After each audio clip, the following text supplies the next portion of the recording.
എമ്പുരാനിലെ ചെകുത്താൻ അല്ലെങ്കിൽ സൈലർ മസൂദ് പൃഥ്വിരാജ് അല്ല, അത് മറ്റൊരാളാണ്. ചെകുത്താന്റെ ദൈവപുത്രനും മുകളിൽ, അതാണ് ഈ സിനിമ പറയുന്നത്. ചെകുത്താൻ ദൈവപുത്രനും മുകളിൽ എന്നാണ് പറയുന്നത്. ഇതിലെ ചെകുത്താൻ പൃഥ്വിരാജ് അല്ല, അത് ഉറപ്പിച്ച് പറയാൻ കഴിയും. എമ്പുരാനെ തകർത്ത, എമ്പുരാൻ തകരണമെന്ന് ആഗ്രഹിച്ച, എമ്പുരാൻ വിവാദമുണ്ടാക്കി എമ്പുരാനെ തീർക്കണമെന്ന് ആഗ്രഹിച്ച സാത്താൻ, ചെകുത്താൻ. മോഹൻലാലിന്റെ ഏറ്റവും മികച്ച സിനിമകളിൽ ഒന്നായി മാറുമെന്ന് ആദ്യം മുതലേ പ്രതീക്ഷിച്ച ചിത്രമാണ് എമ്പുരാൻ. അപ്പോൾ അദ്ദേഹത്തിന്റെ ഫാൻസിനെ തൃപ്തിപ്പെടുത്താൻ കഴിയുന്ന ഒരു മാസ് എന്റർടൈൻമെന്റ്, അതായിരുന്നു എമ്പുരാൻ.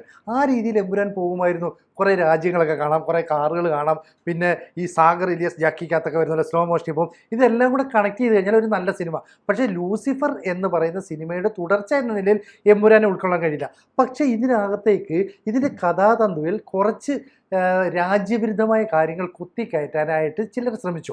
ഈ കുത്തിക്കയറ്റാനായിട്ട് ശ്രമിച്ച കാര്യങ്ങൾ ആദ്യ ഷോ കണ്ടിറങ്ങിയവർക്ക് അത്ര കൃത്യമായിട്ട് മനസ്സിലായൊന്നുമില്ല. പക്ഷേ ആദ്യ സിനിമ കണ്ടിറങ്ങിയവർക്ക് ചില കൺഫ്യൂഷൻ ഉണ്ടായി. ഒന്നും മനസ്സിലായില്ല ആദ്യ ഷോ കണ്ടിറങ്ങിയവർക്ക്. അപ്പൊ അവർക്ക് കൺഫ്യൂഷൻ സിനിമയെ പോലെ കണ്ട് തിരിച്ചിറങ്ങി. അതെ, അപ്പൊ ലൂസിഫർ പോലെ ഒരു മികച്ച സിനിമയല്ലേ എമ്പുരാൻ എന്ന് പറഞ്ഞു. കണ്ടിറങ്ങിയിട്ട് വന്നവരൊക്കെ നമ്മൾ ചോദിച്ചപ്പോ പറഞ്ഞത് എബ്രഹാം ഖുറേഷി ആരെന്ന് അറിയാനാണ് ഞങ്ങൾ പോയത്, പക്ഷെ അത് പറയുന്നില്ല. അതുകൊണ്ട് ഇതാ, പക്ഷെ എടുത്തു വെച്ചിരിക്കുന്ന രീതിയൊക്കെ ബ്രില്യന്റ് ആണ്. അത് വേറെ ഹെലികോപ്റ്ററൊക്കെ വന്ന് ഇറങ്ങുന്നത് കാണുമ്പോൾ നമുക്കൊക്കെ ഈ പല മോഹൻലാലിന്റെ സീനുകളൊക്കെ കാണുമ്പോൾ രോമാഞ്ചം വരുന്നു എന്നൊക്കെ പറഞ്ഞിട്ട് അങ്ങനെ എല്ലാവരും ഒരു നെഗറ്റീവ് വന്നിട്ടില്ല. പ്രതീക്ഷിച്ചതില്ലായിരുന്നു. അതിന്റെ ഇടയ്ക്ക് പെട്ടെന്ന് സോഷ്യൽ മീഡിയയിൽ ഒരു പോസ്റ്റ് പ്രത്യക്ഷപ്പെടുന്നു. അതായത് ഈ സിനിമയിലൂടെ നട്ടലുള്ള ഒരു സംവിധായകൻ വരുന്നു, ചങ്കുറപ്പുള്ള സംവിധായകൻ വരുന്നു, BJP എങ്ങനെയാണ് രാജ്യത്ത് ഭരണം നേടിയതെന്ന് കൃത്യമായി വരച്ചു കാട്ടിയ സംവിധായകൻ വരുന്നു. അപ്പൊ ആദ്യത്തെ ഷോ കണ്ടിറങ്ങിയവർ പതുക്കെ ഇതെന്താണ് അങ്ങനെ പറയുന്നത്, ഇതിനകത്ത് അങ്ങനെ ഒന്നുകൂടെ കാണണോ, ഇതിനകത്ത് എന്താ ഇയാൾ പറയുന്നത്, അതിനകത്ത് അങ്ങനെയല്ലേ, അപ്പൊ ആ കലാപം ഇതായിരുന്നു, ഈ കലാപം അതായിരുന്നു, ആ ട്രെയിൻ കത്തി ഇതിനായിരുന്നു. അപ്പോഴത്തേക്ക് ഈ സംഘപരിവാറിനെ അനുകൂലിക്കുന്ന ആളുകൾ രംഗത്തേക്ക് വരുന്നു. ഇത് BJPയെ കുറ്റപ്പെടുത്താനായിട്ട്, സംഘപരിവാറിനെ കുറ്റപ്പെടുത്താനായിട്ട് മാത്രമല്ല, ഇതിനകത്ത് പൃഥ്വിരാജിന്റെ പേര് എന്താണെന്ന് പോലും ആർക്കും അറിയില്ലായിരുന്നു. പക്ഷെ പെട്ടെന്ന് കണക്ട് ചെയ്തു, പൃഥ്വിരാജിന്റെ പേര് ഒരു തീവ്രവാദിയുടെ ആദ്യത്തെ. അപ്പൊ രണ്ട് തീവ്രവാദികളുടെ പേര് കണക്ട് ചെയ്ത് വന്നപ്പോ ഇത് മൊത്തം രാജ്യവിരുദ്ധമായ നിലപാട്, തീവ്രവാദ ഗ്രൂപ്പ് വന്ന് സിനിമ എടുത്തതുപോലെ എടുത്ത് കേരളത്തിൽ പ്രദർശിപ്പിച്ചു അല്ലെ, അതുപോലെ ആയിപ്പോയി പെട്ടെന്ന്. അപ്പൊ ഈ കളം മാറ്റിയത് ആരാണെന്ന് ചോദിച്ചാൽ അയാളല്ലേ ഒരു ബ്രില്യന്റ് മാൻ എന്ന് പറയുന്നത്. തീർച്ചയായിട്ടും അതാരായിരുന്നു? അത് ബിനീഷ് കൊടിയേരി ആയിരുന്നു. അതാണ് ചെകുത്താൻ. സിനിമയിലെ ദൈവപുത്രനും മുകളിൽ, ദൈവപുത്രൻ തെറ്റ് ചെയ്താൽ രക്ഷകനായി ചെകുത്താനം സാത്താൻ എത്തുമെന്നാണ് ഈ സിനിമ പറയുന്നതെന്ന് പറഞ്ഞാണ് ക്രൈസ്തവർ വിഷമിച്ചുകൊണ്ടിരിക്കുന്നത്. അപ്പോ ദൈവപുത്രൻ, നമുക്ക് പൃഥ്വിരാജിനെ ഒരു ദൈവപുത്രനായി സങ്കല്പിക്കാം. അയാൾ ചിലപ്പോൾ ഇത് അറിഞ്ഞുകൊണ്ടോ അറിയാതെയോ ചെയ്തതായിരിക്കാം. അയാൾ ഒരു മണ്ടനൊന്നുമല്ല, അയാൾ ബുദ്ധിമാനായ ഒരു സംവിധായകനാണ്. ഇത് കുറെ പേർ വിമർശിക്കണം, വിവാദമാകണം, മാർക്കറ്റിംഗ് തന്ത്രമുണ്ടായിരിക്കാം. അതൊക്കെ ഒരു ഭാഗത്ത് നിൽക്കട്ടെ. പക്ഷെ അയാൾ പോലും ചിന്തിക്കാത്ത ഒരു ചെകുത്താൻ ഇവിടെ വന്നിറങ്ങി ഈ സിനിമയെ വലുതാക്കി എന്നുള്ളതാണ് അല്ലെ. എല്ലാ പേരും ഡെയിലി ചർച്ച ചെയ്യുന്ന അന്തിച്ചർച്ചകളിൽ വരെ ഇത് എത്തിച്ച ഒരു തരത്തിലേക്ക്. നമുക്ക് ഇപ്പോ ചിന്തിച്ചോ, ഒരു സമയത്ത് സിനിമയില് പിന്നെ ചെങ്കോലും കിരീടവുമായി വാഴുന്ന ഒരാളാണ് ദിലീപ്. ദിലീപിനെ ഒരുപക്ഷെ തകർത്തിട്ട് പിന്നെ സിനിമയിൽ വന്ന ഒരു, ഇപ്പോൾ നമ്മൾ മലയാള സിനിമ എന്ന് പറയുമ്പോൾ മോഹൻലാലിനെ മമ്മൂട്ടിയെ മാറ്റി നിർത്തിയാൽ മലയാള സിനിമ എന്ന് പറഞ്ഞാൽ പൃഥ്വിരാജാണ്. സംവിധായക രംഗത്താണെങ്കിലും സിനിമയുടെ രംഗത്താണെങ്കിലും പാൻ ഇന്ത്യൻ സിനിമകൾ പോലെയുള്ള സിനിമകൾ നിർമ്മിക്കാനും അത്തരം സിനിമകൾ അഭിനയിക്കാനും സംവിധാനം എന്നൊക്കെ പറഞ്ഞാൽ നമുക്ക് ഇപ്പൊ എമ്പുരാൻ ഞാൻ കണ്ടിട്ടില്ല, ലൂസിഫർ എന്നും കണ്ട ഒരാൾക്ക് ഒരു സെക്കൻഡ് പോലും കണ്ണിമചിന്മാതെ ഇരുന്ന് കാണാൻ പറ്റുന്ന ഒരു സിനിമ എടുക്കാൻ അയാളെ കൊണ്ട് കഴിഞ്ഞുവെങ്കിൽ അയാൾ ബ്രില്യൻ്റ് അല്ല, അതിനപ്പുറമാണ് നമുക്ക് പറയാൻ സാധിക്കും. കാരണം അയാൾ പറയുന്ന രാഷ്ട്രീയങ്ങൾ, പറയുന്ന കാര്യങ്ങളെല്ലാം കൃത്യതയുള്ളതാണ്. ഇപ്പോ ജനഗണമനയിലും ദേശവിരുദ്ധമായ കാര്യങ്ങൾ ഉണ്ട് എന്ന് പറഞ്ഞാൽ അയാൾ പറയുന്ന ഡയലോഗുകൾ കുറിക്ക് കൊള്ളുന്നതാണ്. നമ്മൾ എത്ര മറക്കാൻ ശ്രമിച്ചാലും മറക്കാതെ തലച്ചോറിൽ ഇങ്ങനെ ഇൻജക്ട് ചെയ്ത് വെക്കൊണ്ടിരിക്കുന്ന ഓരോ ഡയലോഗുകളാണ്. അപ്പോൾ ആ ഒരു തരത്തിലേക്ക് അയാളുടെ വളർച്ച പെട്ടെന്നായിരുന്നു. ഇവിടെ ദിലീപ് ഓരോ ദിവസവും തകർന്നു വീഴുമ്പോൾ ഓരോ പടിയും മുകളിലേക്ക് കയറുകയായിരുന്നു പൃഥ്വിരാജ്. അതെന്താണെന്നറിയോ, ഈ ദിലീപ് സിനിമ അഭിനയ രംഗത്തേക്ക് വളരെ പെട്ടെന്ന് ഒരു മികച്ച നടനായിട്ട് മാറുന്നു. പിന്നീട് വിതരണ രംഗത്തേക്ക് മറ്റ് മേഖലകളിലെല്ലാം തന്നെ ദിലീപ് തിയേറ്റർ തുടങ്ങുന്നു. അങ്ങനെ എല്ലാ മേഖലകളിലും ദിലീപ് ഒരു അതികായനായിട്ട് മാറിയപ്പോൾ ഇപ്പോൾ പറയപ്പെടുന്ന മട്ടാഞ്ചേരി മാഫിയ ദിലീപിനെതിരെ രംഗത്ത് വരുന്നു.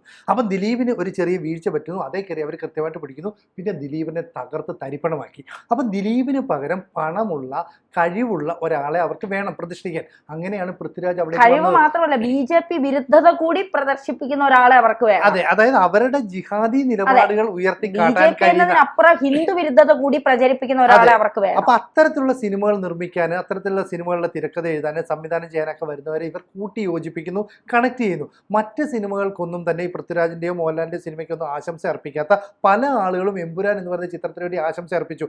അതുകൊണ്ടാണ് ഇത്തരത്തിലാണ് സിനിമ പോകുന്നത് എന്നത് സംബന്ധിച്ച് ബിനീഷ് കൊടിയേരി ആദ്യം തന്നെ പോസ്റ്റ് ഇട്ടത്. അപ്പൊ ബിനീഷ് കൊടിയേരിയുടെ ഈ പോസ്റ്റാണ് ശരിക്കും പറഞ്ഞാൽ സംഘപരിവാർ ഹാൻഡിലുകളെ പോലും ഈ ചിത്രത്തെക്കുറിച്ച് കൂടുതൽ ചിന്തിക്കാൻ പ്രേരിപ്പിച്ചത്.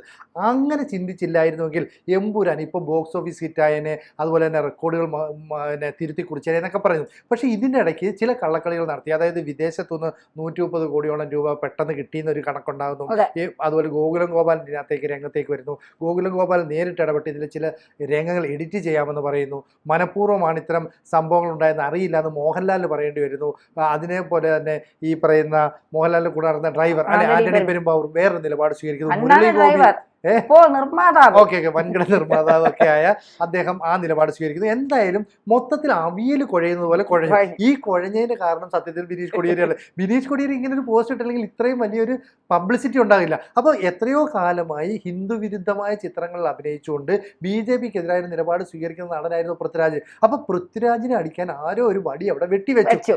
അത് കൃത്യമായിട്ട് എടുത്ത് ഉപയോഗിക്കാനുള്ള സ്പേസ് ഒരുക്കി കൊടുത്തതാണ് സത്യത്തിൽ ബിനീഷ് കൊടിയേരി. അപ്പൊ ഇവിടെ പറയുന്നുണ്ട് ഈ എമ്പുരാൻ എന്ന് പറഞ്ഞാൽ രാജാവിന്റെ മുകളിൽ നിൽക്കും, എന്നാൽ ദൈവത്തിന് താഴെയാണ്. അപ്പൊ രാജാവിന് മുകളിൽ നിൽക്കുന്ന, ദൈവത്തിന് താഴെ നിൽക്കുന്ന മോഹൻലാൽ എന്ന് പറയുന്ന കഥാപാത്രം അല്ലെ, എബ്രഹാം ഖുറേഷി എന്നോ മറ്റാണ് നായകന്റെ പേര്.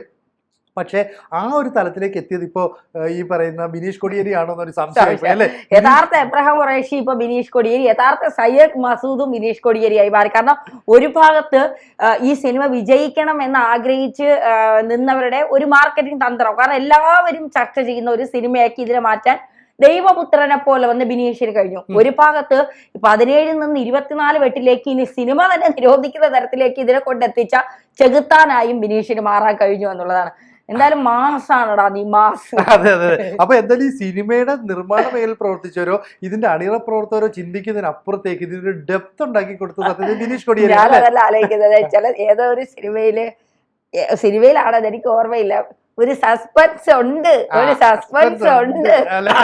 എന്ന് പറയുന്ന പോലെ ഇതൊരു ഭയങ്കര സസ്പെൻസ് ആയിപ്പോയി അല്ലേ. കാരണം 6 മണിക്ക് സിനിമ കണ്ടവർക്ക് മോഹൻലാൽ ഫാൻസിന് ഒന്നും തന്നെ ഉൾക്കൊള്ളാൻ കഴിയാതിരുന്ന ഒരു കാര്യം. അപ്പൊ ഇന്നല്ലെങ്കിൽ നാളെ നിനക്കിട്ടൊരു പണി ഉണ്ടാ എന്ന് പറഞ്ഞ് പൃഥ്വിരാജിനെ വെച്ചോണ്ടിരുന്നവർ കൃത്യമായിട്ട് അതെടുത്ത് ഉപയോഗിച്ചു.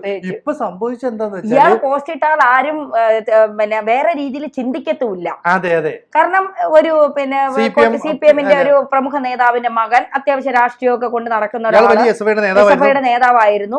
അപ്പോൾ സ്വാഭാവികമായിട്ടും സംഘപരിവാറിനെതിരെ ഒരു സിനിമയിൽ ഇത്തരം ദേശവിരുദ്ധത കാണിക്കുന്നു. അപ്പോൾ ആ ദേശവിരുദ്ധതയെ കുറിച്ച് പറയാൻ, ആ ആഭ്യന്തരമന്ത്രിയെ കുറിച്ച് പറയാനൊക്കെ നട്ടലും ധൈര്യവും ഉണ്ട്, ചങ്കുറപ്പുണ്ടല്ലോ എന്ന് ചോദിക്കുന്നത് സ്വാഭാവികമായിട്ടും സംഘപരിവാർ ഇവിടെ ഇരുന്ന് ചിന്തിക്കുന്ന എന്താ, ആഹാ അങ്ങനെയാണോ സിനിമയെ പറഞ്ഞത്, ഞങ്ങൾ കണ്ടില്ലല്ലോ, അത് എവിടെയായിരുന്നു, എന്നാ ഒന്നുകൂടെ കാണാടാ എന്ന് പറഞ്ഞ് വീണ്ടും കാണും. ഓ ഇവരുദ്ദേശിച്ച ഇതായിരുന്നല്ലേ, എന്നാ ഇവനൊരു പണി കൊടുക്കണം. അപ്പൊ ചുമ്മാ പോയവനെ വിളിച്ചു വരുത്തി ഒരു പണി മേടിച്ചു കൊടുത്തു. ശരിക്കും പറഞ്ഞാൽ ഈ മഞ്ഞുമ്മൽ ബോയ്സ് എന്ന് പറയുന്ന സിനിമയാണ് മലയാളത്തിലെ ഏറ്റവും പണം വാരി ചിത്രം എന്ന് അറിയപ്പെടുന്നത്. അതിന്റെ റെക്കോർഡുകളെ മറികടക്കുന്ന രീതിയിൽ എമ്പുരാൻ മുന്നേറുന്നുണ്ട്. പക്ഷെ ഗോകുലം ഗോപാൽ ഇവിടെ ED റെയ്ഡിൽ പെട്ടുപോയി. അതുപോലെ തന്നെ ഈ സിനിമയുമായി ബന്ധപ്പെട്ട നോട്ടീസ് കിട്ടി. മൊത്തം വിവാദത്തിൽ പെട്ടതോടുകൂടി ഇനി എമ്പുരാന്റെ ഭാവി എന്താണെന്ന് അറിയില്ല. എന്തായാലും ബിനീഷ് കൊടുത്ത പണി എമ്പുരാൻ 2 കൈ നീട്ടി സ്വീകരിച്ചു എന്നാണ് പറയാൻ.